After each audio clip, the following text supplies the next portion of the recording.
So, welcome to all the participants. We are starting in 2 minutes. We are happy to have you here. I hope you can hear us. Just to make sure that you can hear properly, please write down in the chat box where you are logging in from. The chat box is at the bottom of your screen. From Italy, welcome Patrick. From Sweden, welcome Becky. And hi Pascal, Pascal from Brussels. From France, London, New York, welcome. London again, the Netherlands, and this from Switzerland. Welcome Pia from Sweden. Karin from Slovakia. Actually, our speaker is going to visit Slovakia tomorrow. He is leaving America this afternoon. From the US, from the Netherlands. Again, the US from Arizona this time. Thank you. Thank you very much. So, perfect. Great to see you at our webinar, SIETAR Europa Webinar in April. We hope you can have this 1 hour, especially for you. You enjoy it. My name is Joanna Zell, and I'm really happy to welcome you on behalf of the virtual events community. Steve Miller is going to support this meeting from the technical side. So whenever you have any technical difficulties, please contact him via chat box, also possible. And I'm very, very happy to welcome our speaker, Boyd Johnson. Welcome, Boyd. Thank you. Still in the US, however, this afternoon you are traveling to Slovakia, later on the Ukraine and the UK. That's right. Busy professor from the university who met some of you at the SIETAR Europa conference in Dublin, where, Boyd, you were presenting a presentation on cultural intelligence. So most probably some of the participants of the webinar today still remember your presentation from over there. When I asked Boyd how he would like to be presented, he said that he is a digital immigrant. However, he is a digital native, or maybe not digital, but cultural native all over the places. So just to give you an example, he used to live in Tonga, Australia, Thailand, Singapore, Pakistan, and last but not least in Canada. And his passion is related to research methods. That's why this fascinating theme, how to manage global research teams successfully. Very warm welcome from my side. We are very eager to hear more. And please, whenever you've got questions, I mean the participants right now, write your questions in the chat box. We have agreed with Boyd that whenever the question is a burning question, he will answer immediately. So, the stage is yours. Well, thank you so much for that warm welcome, and greetings to everyone from all over Europe and indeed beyond Europe. It's a real pleasure to be with you today and a privilege to share about my own work, and hopefully it will give you some insights, and I hope that you'll be able to learn something new that you hadn't thought about before. Sorry, I just was told my session was ending in 54 seconds, so I asked if I wanted to continue. So I said yes. I'm not sure what that is. So today we'll be talking about the management of global research teams, and this is something that's very important to me because I do global research and teach research and work in a global team. So I'd like to share some of these things with you. I really have a passion for research, and I really have an interest in it as well. As I was saying, unfortunately, my slides are not advancing here. They were advancing, and now they're not. So I'll ask Steve maybe if he could help me here. Let me just I'll keep talking during the introduction. You know, technology is our friend usually, but sometimes not. It's not moving forward like it should with the advance button. Let me just go right into the presentation though to keep us going. There were 5 things I wanted to cover today. The first is to reflect on what are global teams, because they are unique in several ways that I'll talk about. We also want to focus on what is a global research team and how does that differ. Also to look at cultural intelligence, because I think that's a key to understanding and developing this whole area of global research. And how do you establish and maintain global research teams? And I have some recommendations on those subjects as well. So Steve, I don't know, my apologies here. It worked perfectly the last week that I've had the presentation, and it always seems to be that way, huh? Indeed. Okay, so you can use the arrow keys to go backwards and forwards. No, that's what's not working. That's not working. That's what's always worked before. My apologies. Okay.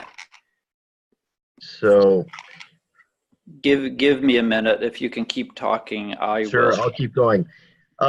The background to everything that that I'm talking about today is, of course, the whole issue of globalization, which I really don't need to spend any time on, because every person who is in this group today knows all about that. Here we go.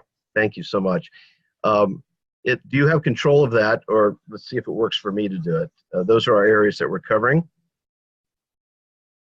Looks like I'll need to ask you to advance those for me then, see if that's okay. We'll go to the next slide. Those are the areas that we'll cover today. I was talking about globalization as a factor because the globalization is happening in every area, as we well know, and I don't need to go into a lot of detail. We all know about that. The interconnectedness and interdependency is what is of particular interest to me, and how much we can learn from each other. And so that has led to multinational work teams, which many of you are on and work with. Obviously, it's very common in Europe. And this is an area that is not as common in the US, although it's becoming that way, both in the business world, in the nonprofit world, and certainly in education.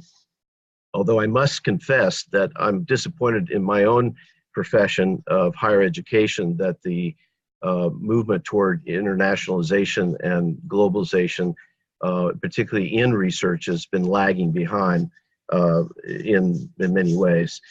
Sorry, we'll go back to the previous slides. I'm sorry. This has led to what is called in the literature virtuality, which of course is the whole use of technology for bridging distances of time and space. And this is an area that has opened up an extraordinary opportunity, I think, for joint programs of research. And there's an incredible amount of new ideas that are coming out. I'm very interested in global teams of all kinds, particularly in research, but just virtual teams alone, just that one topic. If you look it up, you'll find in academic databases that there's over 1,000 articles, some say closer to 2,000 articles in over 200 journals on this subject. And so there's obviously a lot of interest and a lot of research that is going on about it. I myself did not cover all 2,000 articles for our presentation today, but I did a lot of research this last couple of years on virtual teams. and hopefully we'll summarize some of the key features for our presentation today. What is very interesting to find is that the research is showing, again, rather than anecdotes or feelings that people have, this is actual data from research is showing that actually global teams and virtual teams are actually more adaptable than face-to-face teams. That for some reason, the virtuality itself is something that seems to open up a receptivity to new ideas. So that's very interesting. And it transcends, as I said, time and space. It opens up all sorts of possibilities for new members to work together who have never had that possibility before.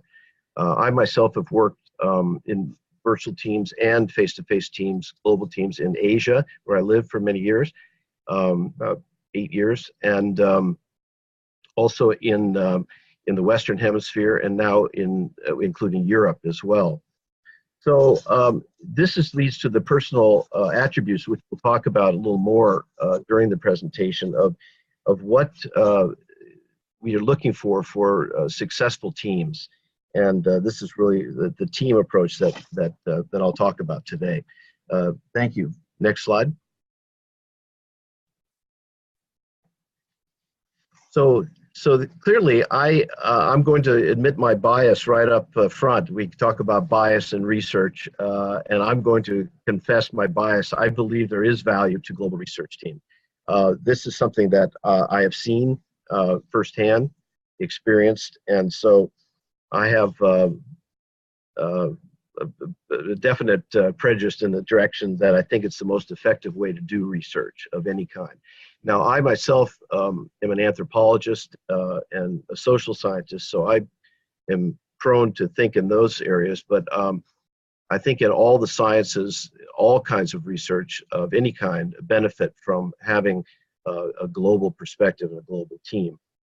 And the research clearly shows that, as I mentioned, that if not only the receptivity to new ideas, but the effectiveness of the team is also greater when it involves the diversity of individuals from other countries and other nationalities, other backgrounds, cultural groups, etc. One of the areas that differs, though, is obviously there are many cultural differences. We all know about. I don't need to spend too much time on that. We're very aware of that in SIETAR, that people differ in their fundamental worldview, which is an area that I'm very interested in, and how worldview can change through the association with those from other cultures. But in general, there's some interesting research on the whole concept of cultural transformation that I think is those who are involved in global teams are right at the forefront of this, that you can change, and you can have what is called a cultural transformation, and indeed organizations can also have a cultural transformation. So it's an individual and a collective concept. So the next slide is about the three areas I'd like to talk about in a little more detail. In the literature on this whole topic of global teams in general, there are about 12 to 15 distinct areas that the research has coalesced into. And from those, I picked out only 3 for the presentation today because we just don't have the time to go into more detail, unfortunately.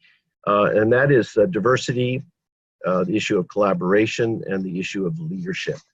I myself teach in a leadership program, and so I have, again, an interest and a bias in that regard. Next slide, please.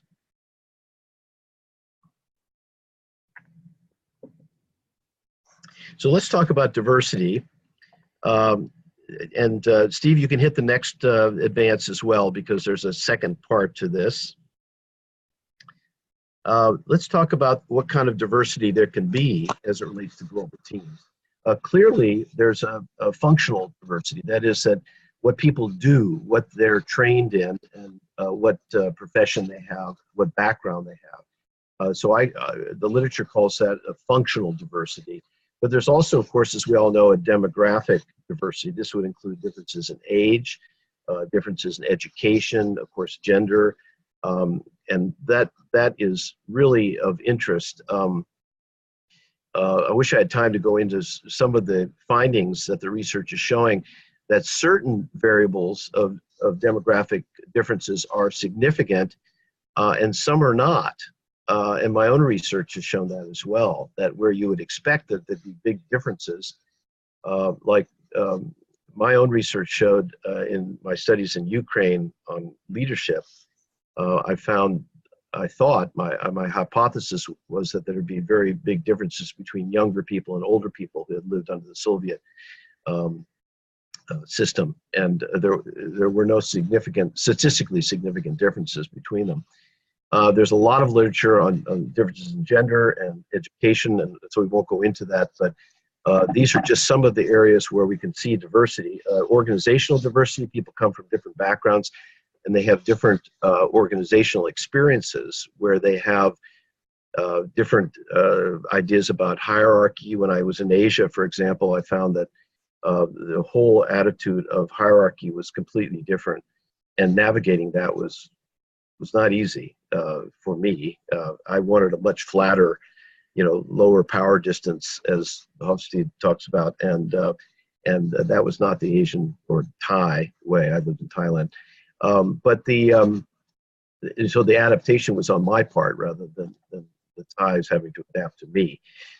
There's also, of course, cultural diversity. We know very well about that, so I don't need to spend time on that. That's, of course, everything from language to thinking patterns to worldview and all that. And then, of course, ethnic diversity, which is not always parallel with national diversity.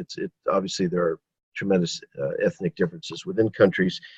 Religious groups make it even more complicated. And finally, geographic diversity, which people are obviously working and living in widespread different areas of the world. And yet all this comes together in global teams. Let's move on to the next slide, please, which is the next major topic of global teams, which is collaboration. And here the excuse me, the literature that I have come across in my own studies clearly shows that there's different kinds of collaboration and different kinds of issues that come up. One area that jumps out of the research that's been done is on what's called subjective distance. And this is where people can actually be from the same region or the same country or even the same organization, and yet there's differences between them, and there's a subjective difference or distance between them, which surprises researchers. You can have people in the same organization, same culture, same nationality, that actually then that creates a challenge of the differences that they have. An objective distance is defined as working in different actual environments, that is an objective distance, literal distance from each other, and the challenges that raises as well. Then, of course, there are virtual teams and virtual that we talked about. And this obviously is more acceptable in some locations than in others. Some cultures are very uncomfortable with virtual interaction or virtual teamwork, I have found. And the literature shows that, and it's very curious, and they haven't really discovered why certain cultures or certain groups seem to be more open to a virtual environment. One would think it would be age, with digital natives and all that, but it's not. And then face-to-face, we all know that is one way to operate that everyone thinks is the most effective. But in actual fact, the research shows, as I mentioned, that sometimes a virtual team actually has better collaboration. And whether that's because they're not with each other all the time and they have time to reflect and think at a distance, or there's a lot of speculation as to why this might be. But it's a curious phenomenon. Okay, on to the next slide, please. Here we have the whole area of leadership. And why do I bring this in? Well, because leadership becomes a very important element in this whole area of talking about global teams. I myself, again, freely admit my own bias. I teach in a leadership program, and so I have a great interest in this. And of course, here we have the cultural values and beliefs of the leader of the group is something that it's been shown, if it's not consistent with the rest of the group, can cause really major difficulties in communication. And so the group may also have its own culture, and yet individuals may or may not feel a part of it. And so this is particularly an issue in change, where the group has to change direction, and the collaboration can take a different form. And the leadership is critical here to understanding and motivating, and the whole literature on motivation is very, very interesting. I have a student right now that I'm supervising a dissertation. I supervise doctoral students and who study leadership and is looking at motivation and how it differs culturally. And of course, yes. In the meantime, we've got 3 burning questions. Burning questions. Oh, burning not just questions. Yeah. You are a very fast speaker. And I know. I'm sorry. I have so much to cover. No. It's fantastic. There is one question from Nancy. Could you give an example of which cultures feel uncomfortable in a virtual setting? Yes. Well, I hate to, you'll forgive me for generalizing. I hate to, as an anthropologist, I know we're not supposed to do that. But I found from my time and working with colleagues in Asia that they really preferred the face-to-face much more than my colleagues in America and Europe, who seem much more comfortable with a virtual contact. So that's a terrible generalization. And please forgive me for, I mean, certainly there are Asian colleagues that I have that are very open to a virtual team setting, but that's, in general, I found that was less, I don't want to say acceptable, but less ideal from their perspective. They preferred me to come in and actually be there with them. Okay. Lisa says that there is actually also one more example, which is Brazil. Yeah. So our participants have also their examples as well. Which is fantastic. And thank you. Question from Patricia. What do you mean by the subjective distance? Yes, that's where a group can actually be physically together, but they're subjectively, that is, themselves inside, they feel a distance from those that they're working with. And there's a lack of connection. And the reason that this is interesting in the literature is that what social scientists are finding is that, excuse me, there's a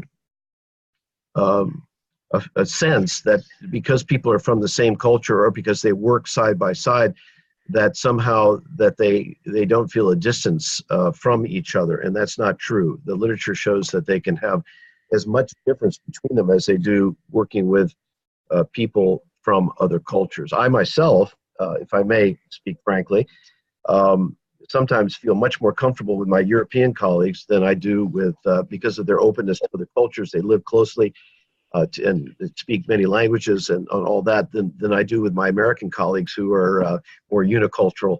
I'm sorry, I'm talking in terrible generalizations today. You'll forgive me. But it's something that I myself feel a subjective distance from my own colleagues. Yeah. And there is also a very interesting question from Patrick. Don't studies show that diversity works in creative activities, but not necessarily in executive tasks? That's a very good question. And there has been research. In fact, I'm going to, if I have time, I'll touch on. There's been research done on creativity, and the research clearly shows that there is higher creativity with those in a diverse environment or context or team.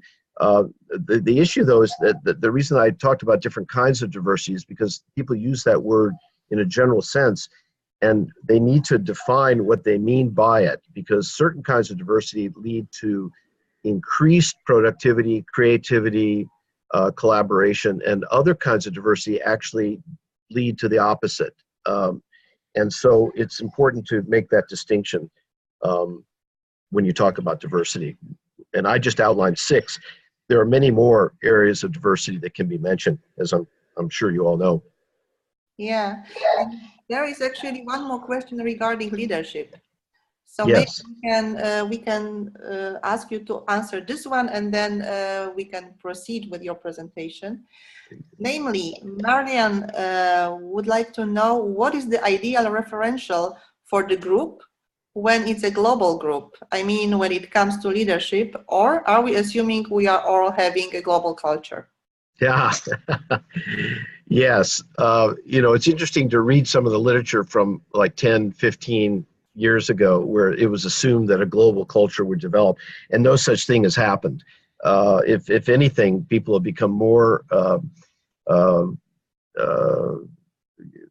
they're more loyal to their own cultural environment, and the differences are more pronounced, actually. So I mean, certainly there's a sharing of technology and all that, but at the same time, the differences are still there. There is no global culture, in at least in terms of the literature and what I see in terms of the research.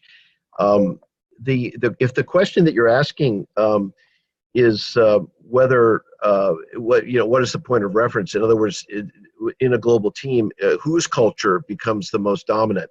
Is it the leaders? Do they have to, follow that culture, or is it the preponderance? The majority of the people on the team, it's their culture, or is it?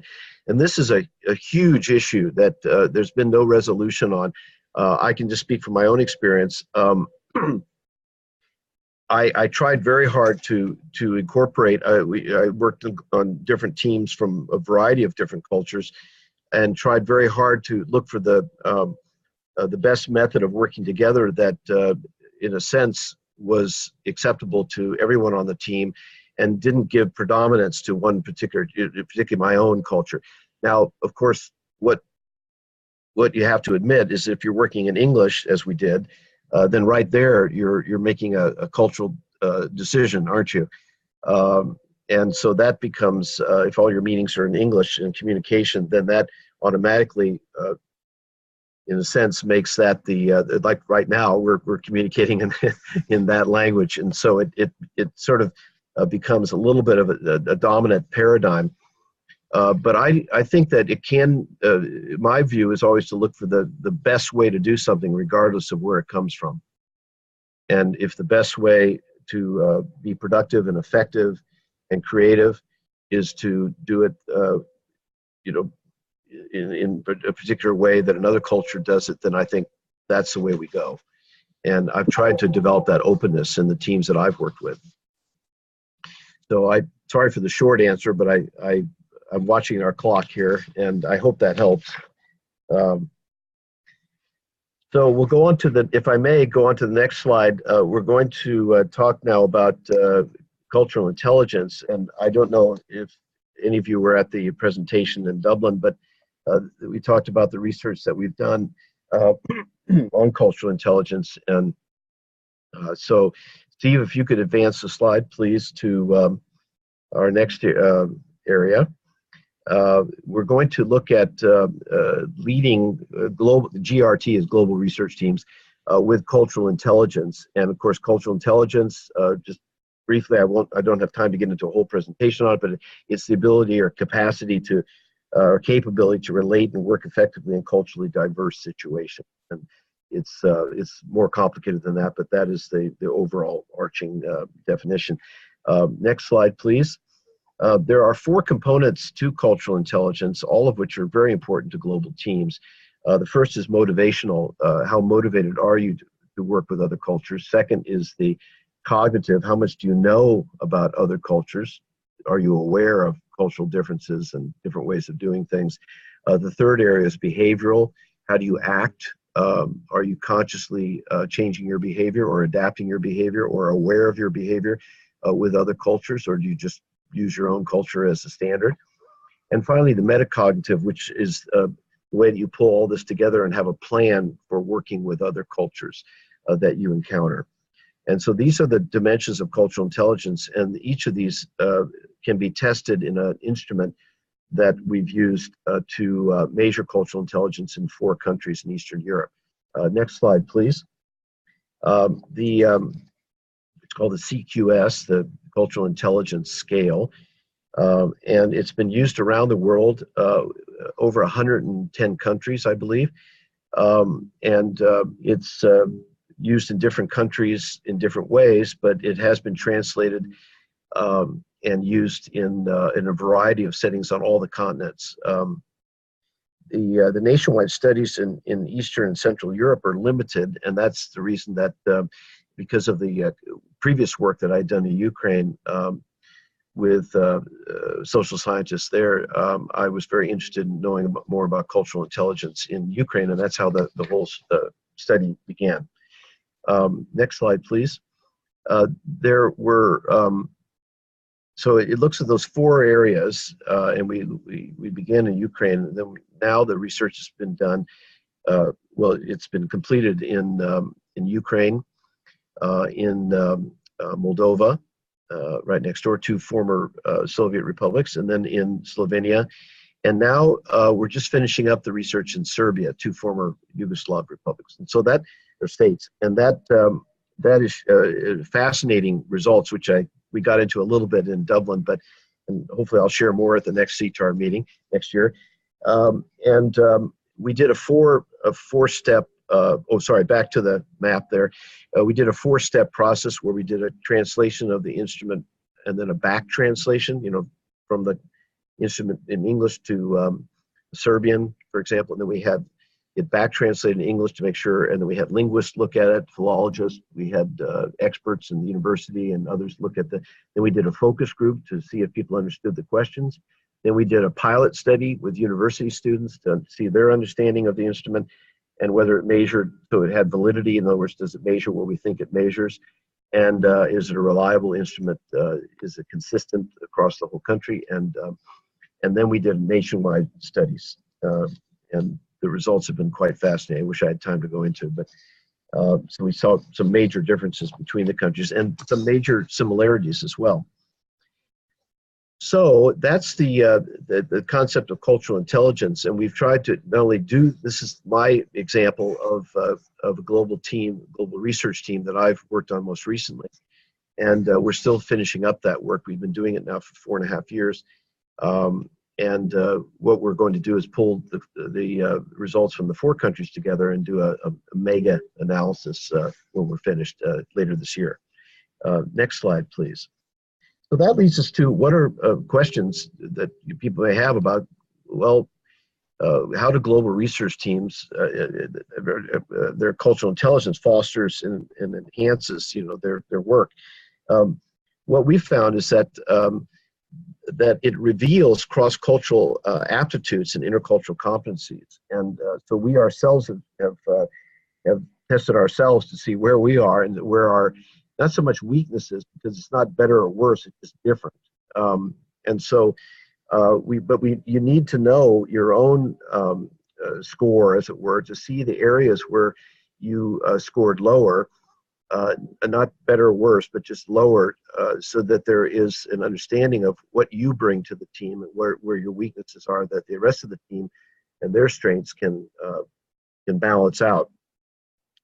So this leads to the whole area of motivation, as we talked about before. This is an area that I'm very fascinated by, and there's been very little research. So if anybody wants to have an interesting topic to cover, you can take that. I don't know if I'll have time myself, because I've got too many other research things going. But and that is the motivation on cross-cultural teams. What motivates them, because that varies from culture to culture and individual to individual. But it's an extremely important part of a team, obviously, as we all know in work. And so, and then of course, the cross-cultural interactions, the the CQ of the team and the individuals on the team. It makes a huge difference if they're willing to be open in their interaction with each other to different ways of doing things. Next slide, please. So how is the team established and how is it maintained, a global research team?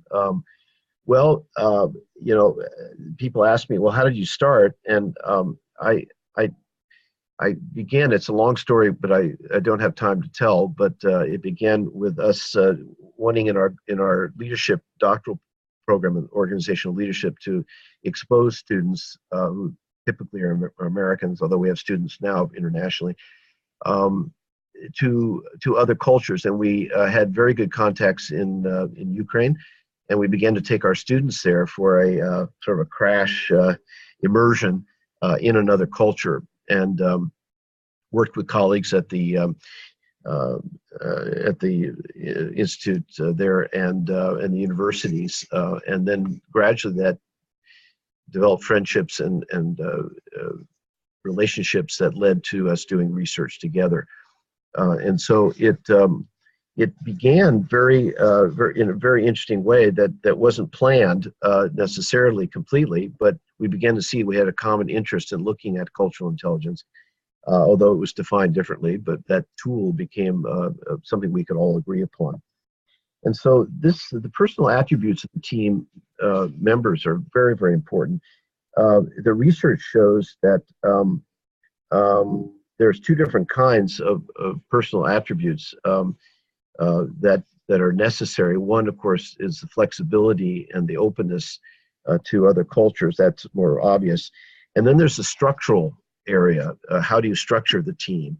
And that gets back to the earlier question of sort of who's in charge here, what culture is dominant. And that's a real balancing act. And as I said, my view is that the team should look for the best way to do something, regardless of where it was from and regardless of who brought it to the team. And so the challenges, of course, are many.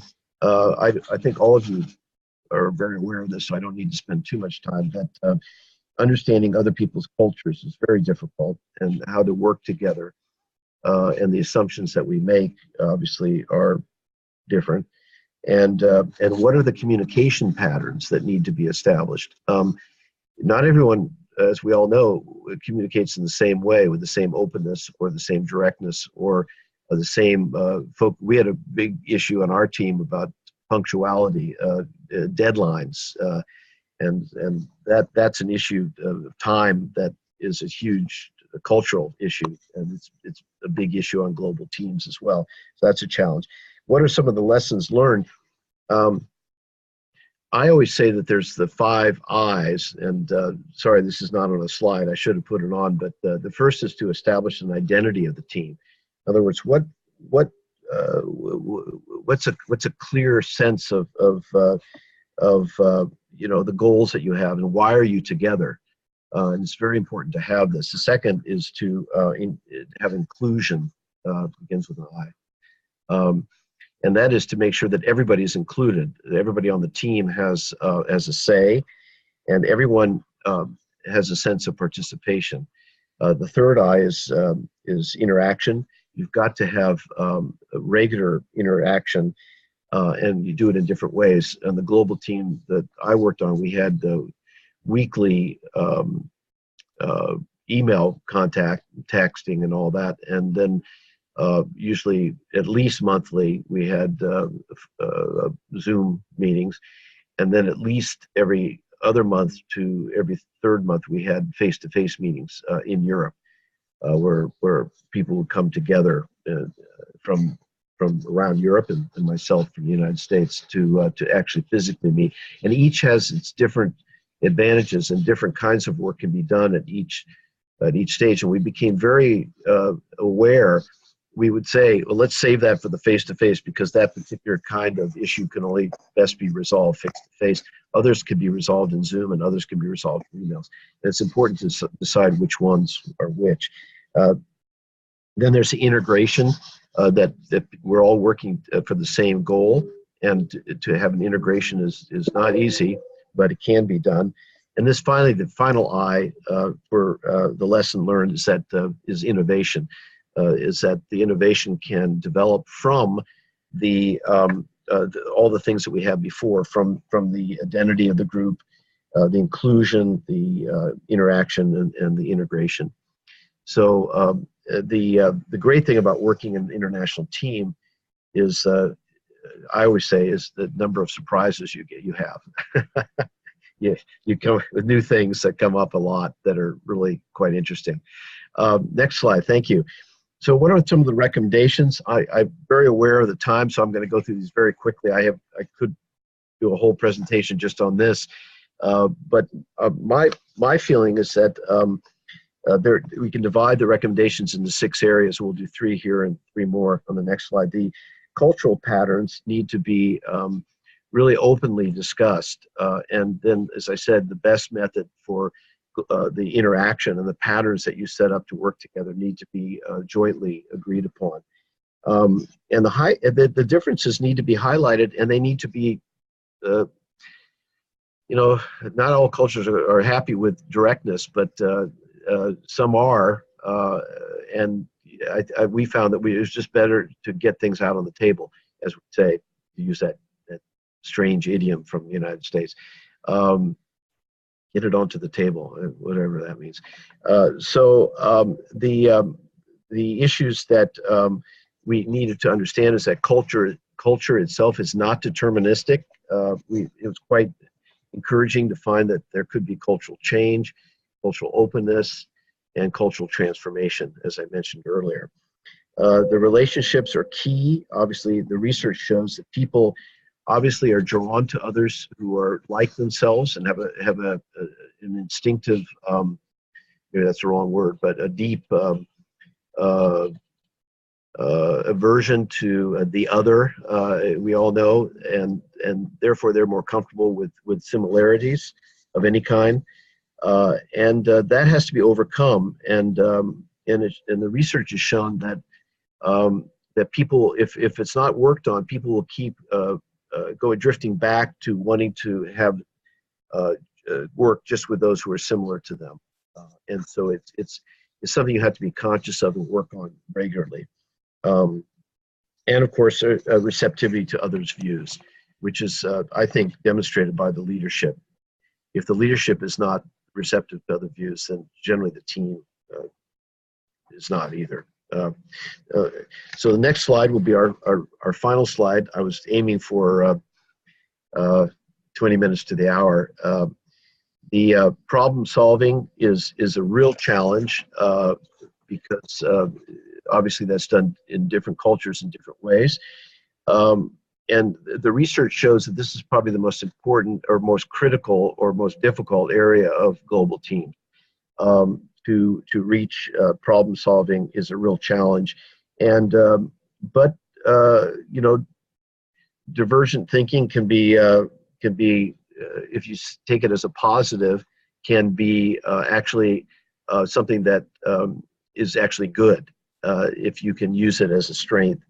But getting diverse teams to work together is you know, not easy. I won't say that it is. The whole area of trust is fascinating to me. How does trust develop? Often the literature shows that trust is easier to develop in what are called short-term, or it's called task-based trust. That if you have a short-term project, it's easier to trust people, and you just get it done, and then you know you're going to finish and not work with them maybe in the future. But if you have a long-term goal, like I've had with working 4 years or more with the same team, then developing trust is critical, and it's not it's something you'll have to work on a continual basis. So trust in organizations is something that is just becoming, at least in the United States, a big issue for research. I have a student right now that I'm supervising who is doing a whole dissertation on that, so I'm very curious to see what he finds. And finally, risk-taking and uncertainty. The whole uncertainty avoidance, of course, that we all know about is key here. How much can somebody, how much risk can the team take? Is everybody on board? those are issues that have to be really talked about honestly and directly by the team. Otherwise, it's very, very, very hard to maintain and develop the team in a creative way. Next slide. I'm sorry I rushed through these recommendations. I wish I had more time for each of these. On the next slide, we have some references. I think you all get a copy of the presentation, and here are, I won't go through these, but I just picked some of the key articles. I think they're all articles on the different areas that I've covered in the presentation. If you'd like to do more reading, and then of course the articles could lead to other articles, which there are references, which so if you're interested in a particular topic, you can follow. These are not meant to be the total references or even the best, but they're ones that I thought were some of the most interesting ones, and I hope you find them interesting too. So with that, I'll conclude. Next slide is my heartfelt and sincere thanks to SIETAR Europa for the wonderful opportunity to share. And I'm sorry I went through this so fast, but I had a lot to say, and you'll forgive my my speed. But I do want to thank you for your time and your attention, and again, to SIETAR Europa for the opportunity to share. Thank you, Boyd. Boyd, actually, you were in flow, and I didn't mean to interrupt you. There are plenty of questions waiting for you. Oh my, okay. Let me just go through the questions and ask you to give your answers. So, there is one observation. My experience is that the corporate culture that is at hand will win as long as work is going smooth. But as soon as stress or time constraints will kick in, the underlying national culture will overrule. What is your experience? I can really relate to that, and I think it's true. Under stress, that's true of individuals, isn't it? That they say your true personality comes out, your true personhood. I think that's true for teams as well. People do revert to what is comfortable and what is known. That's something that is really needs to be directly, in my view, needs to be directly addressed. It's not easy because that's the comfort zone, as we say. To use a common, it's not an academic term, but a common term that we call a comfort zone is an area where you feel that you have some control, and usually people become more anxious if they feel they're losing control. And so it's important for the leader to in my view, to let everyone verbalize this, and to give them an opportunity to reestablish their sense of control over what they're doing. And that usually minimizes, or at least decreases, the anxiety and the stress. Yeah. There is one more question, which is a call for very concrete tools. What kind of tools can you use to make a team of people with different ways of problem solving solve a problem together? Yeah, what kind of tools? Well, there is a lot of training that is available, on cultural issues and we did that a little bit to if you look at, that's why I mentioned the cultural intelligence scale is a good one. There's also other cultural tools, which I'm sure you're all aware of. One thing that we did, which is a little bit unorthodox, I guess you could say, a little bit strange, is that when I felt that we were having an impasse, where we reached where we couldn't get things resolved or something, we would take a music break. I am a huge music fan, and I found out that everyone else on the team was, but we all like different kinds of music, but we were open to hearing each other's. And the great thing about these things, one of the many great things, is that you can, I've got over 800 songs or 1,000 or something. I don't know how many on on my iPhone, and I used to travel with a small but good speaker, and we would jump up and say music break, and we would turn on the music that that was appropriate, usually something when we were low energy or something that would get us going, or something soothing if there was tension, or something that we'd even start everybody get up and moving around. And so that's not really a tool. That's more of a story, but it's one that's true. That our music breaks were quite a very healthy way of working together and sharing our different kinds of music with each other too, because we all had different taste from different parts of the world. And I don't know if there's many music fans out there listening, but I just think music is wonderful, and it's a great healer and a great way to bring people together. They say food is one way, and so we'd have meals together, and that was good as well. And then whichever country we were in, with the local food, and then also music.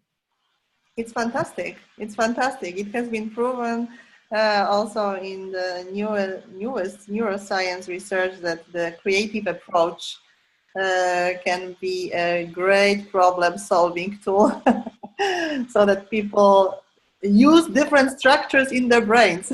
Exactly. You need to shift it. I'm no neuroscientist, but I totally agree with you, and I think it excites a different part of the brain.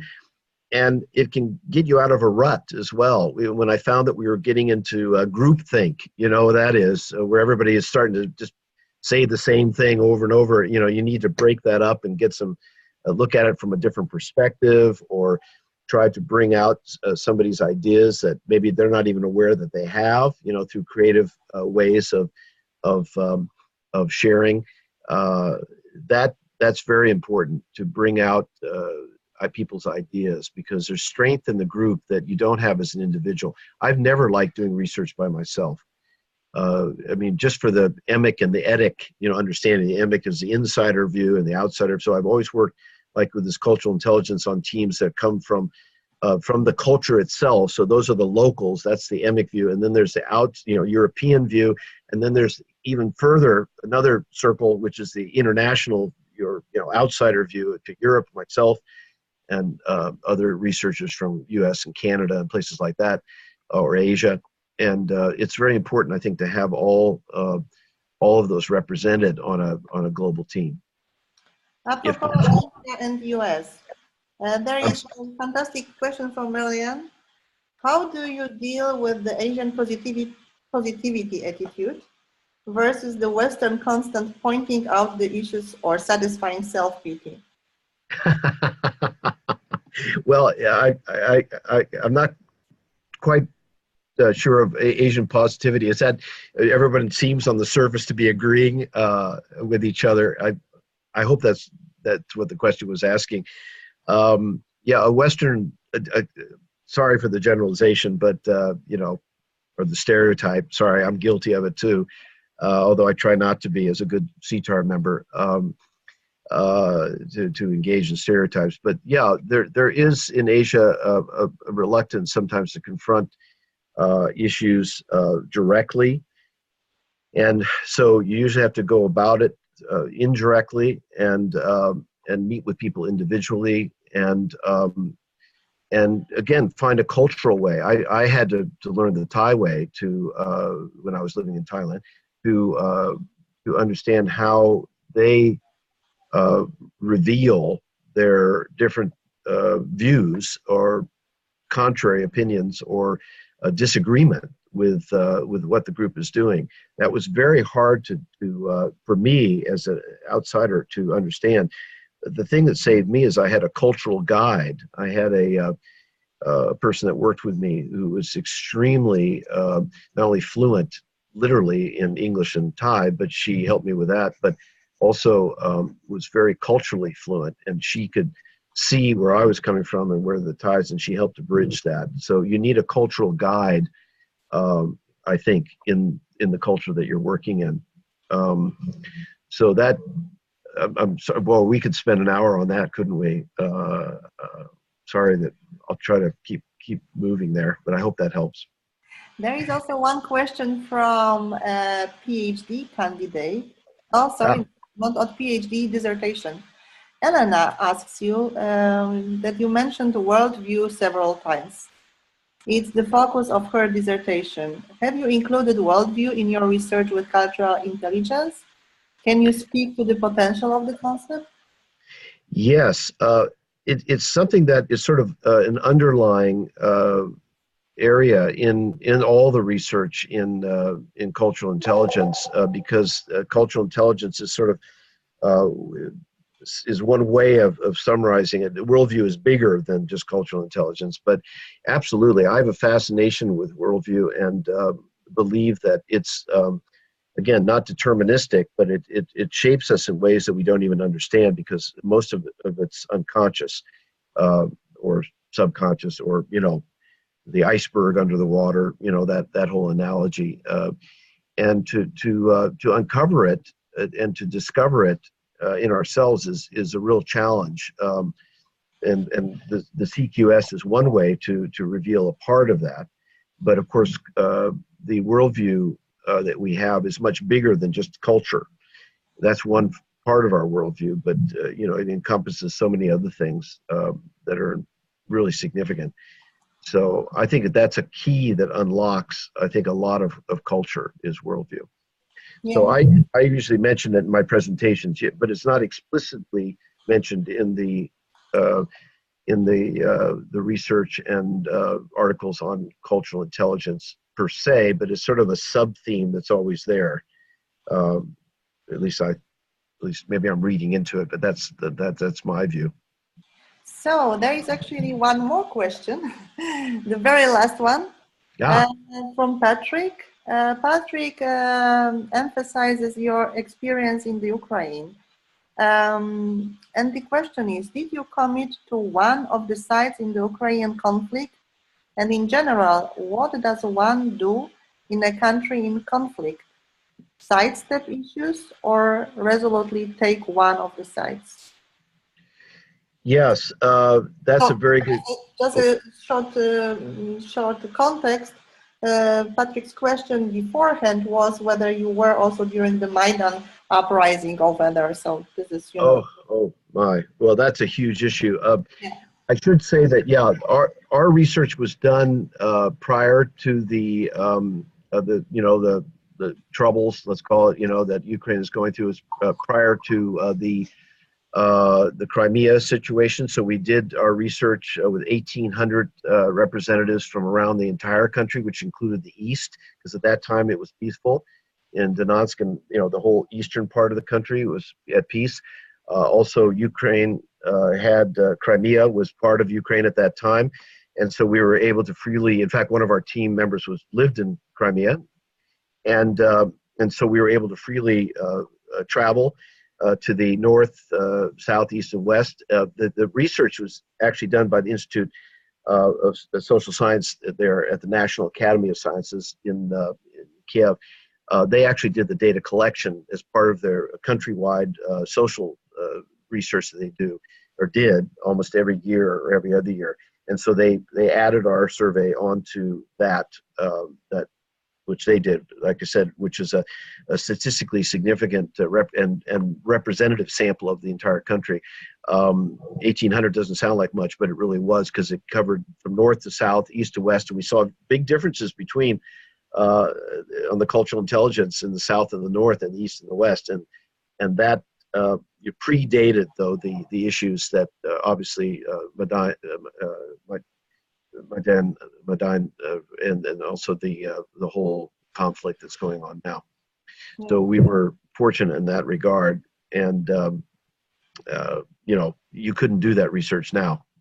Yes, yes, definitely. It would be far too dangerous in the East. And although I have a colleague who's studying academic refugees from the universities in the East, and she's traveling there. She's Ukrainian, but anyway, it's a complicated situation. Yeah. Bart, thank you so much. It was a very, very interesting presentation. You were a fantastic speaker. You were in the flow. Well, again, I'm sorry for speaking so quickly, but I Not wanted to at cover. all. It was fantastic to listen to you.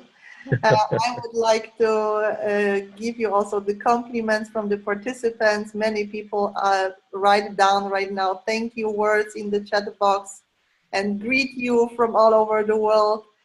One Well, that's wonderful. important organizational issue at the end of our webinar. Please be so kind and use the feedback. You've got the feedback link in the chat box, so use it as soon as the webinar ends, please, so that our speaker and also we as organizers have got your precious words and experience well, thank you. In this form. Well, and could I just ask one thing, please? If I should have put on my last slide my contact, but perhaps that could be included when the link is sent out to the participant or the participants in the webinar today. My email, because I'd be more than happy to be in touch with anyone on any of these subjects. And I have a new area that I'm really interested in developing, which is about global teams and wanting to research that. I'm beginning a whole new research project on that, and I'd love to talk with people about that and love to be in touch with you. So if you would write to me at my boyd.johnson at indwes.edu. That's my email. That would be wonderful to hear from you. Yes, thank you very much. Thanks a lot, Steve. Are you going to write down the email address into the chat box? That would be perfect. Oh, yeah, it's just Boyd, my name, B-O-Y-D, dot Johnson, J-O-H-N-S-O-N, at indwes.edu.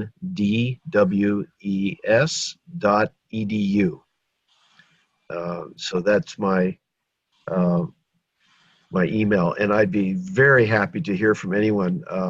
Any comments, about the presentation or any of the subjects or any criticism? I have a very thick skin, as we say here, so I'm open to any comments you have, any sources that you may have, or ideas about global teams that you'd like to share. I would be very happy to be in touch with you. Thank you so much, and enjoy your time in Europe. Yes. Today, and thank you for your very precious lecture.